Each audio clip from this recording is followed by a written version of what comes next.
আজ নিয়ে এসেছি মিক্সড ফ্রুট লাড্ডু, যা কিনা পুষ্টিতে ভরা এবং স্বাস্থ্যকর। প্রথমেই চীনা বাদাম, পেস্তা, আমন্ড, কাজু এগুলোকে ছোট টুকরো করে ভেঙে নিলাম, আর সঙ্গে নিলাম কিশমিশ, মিক্সড নাটস এবং পোস্ত। মিক্সড নাটস আমি দোকানে প্যাকেট শুদ্ধ কিনেছি, ওই প্যাকেটের মধ্যেই সব একসঙ্গে দেওয়া ছিল।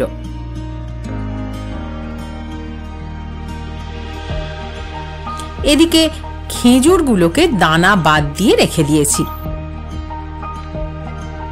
খেজুরের সঙ্গে একটু আদা বাটা আর বিট নুন মিশিয়ে ভালো করে আটার মতো মেখে নিলাম।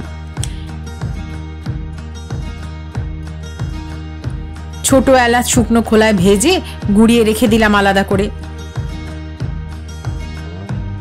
এবারে কড়া গ্যাসে গরম করে নিয়ে 2 চামচ ঘি দিয়ে এক এক করে ড্রাই ফ্রুটগুলো দিয়ে দিলাম। তারপরে একসঙ্গে সবগুলোকে ভেজে নিলাম।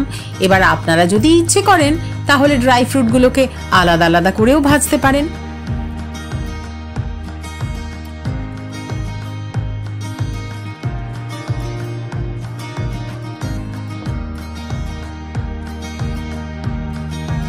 একটা থালায় ভাজা ড্রাই ফ্রুটগুলোকে আলাদা করে রেখে দিলাম। কড়াতে আবার ঘি গরম করে খেজুরের মন্ডটা দিয়ে ভালো করে নেড়ে নিলাম। এইবার ড্রাই ফ্রুটের সঙ্গে খেজুরের মন্ড আর এলাচ গুঁড়ো মিশিয়ে ভালো করে মেখে নিলাম। গরম গরম মাখতে একটু হাতে গরম তাপ লাগবে, আপনারা একটু জলে হাত ডুবিয়ে ডুবিয়ে নিয়েও ভালো করে মেখে নিতে পারেন। তারপর ওই মাখা থেকে একটু একটু করে নিয়ে নাড়ুর আকারে পাকিয়ে নিতে হবে। ব্যাস তৈরি হয়ে গেল মিক্সড ফ্রুট লাড্ডু।